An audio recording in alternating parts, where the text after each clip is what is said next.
but the Pac-12, they've been incredible. 8 ranked teams in the AP top 25 this week, the most ever by a conference. Yeah, I was going to say by that. 2. Yeah, I don't even think there's even been 7.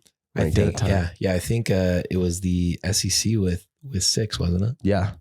So and last week there was 6, right? There was 6 in the Pac-12. Or 6 in the Pac-12, yeah.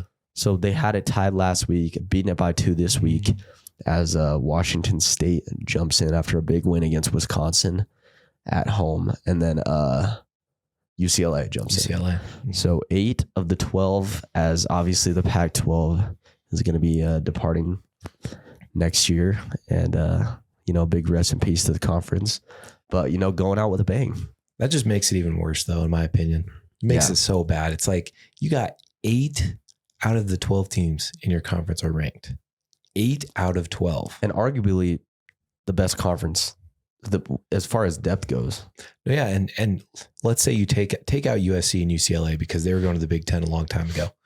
I guess maybe it's been over a year. It's been a while. So take them 2 out.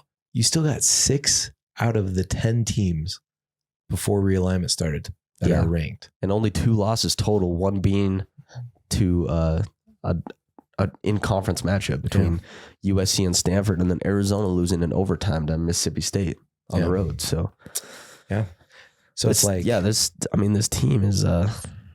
this conference is killing it. I'd say there's a lot of talent in this conference, and it really is, the gold standard of college football this year is the Pac-12, with not only just teams, but with quarterback play as well. Yeah.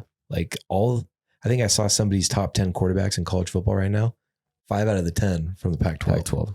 So it's like, it really is a shame that this conference isn't going to exist anymore, but it's going to be interesting to kind of see how the rest of the season finishes, because I think there's a real scenario where you're sitting in November and you got maybe 5, maybe 6 teams that are playing for a conference championship. Yeah. Because they all have maybe 1, maybe 2 losses each.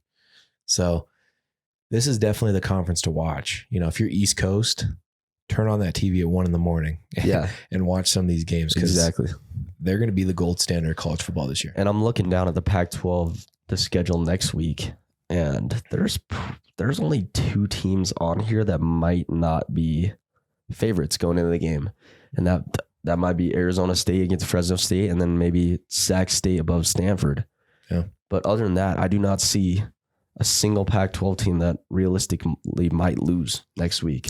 Well, and assume the Pac-12 does their thing again, and at least all the ranked teams win. You're looking at 8 teams that could potentially be in the top 20 of college football. Yeah. Obviously, you need some help with teams losing above them, but I think UCLA is 24 and Wazoo's 23 is the other way around. Correct. So, Wazoo could easily jump 4 spots. UCLA could easily jump 4 spots, and 8 of the 20. You could have 8 of the 20 teams in the top 20, or 8 of the top 20. 8 in the top 20. Yeah, 8 in the top 20 there. And, you got a bunch of teams that are hanging around that top 10 too. Utah's at 12, Oregon's at 13, I believe. Yeah. So maybe some madness happens at the top 10 and you get those teams jumping to the top 10. You got 4 of the top 10 being from the Pac-12.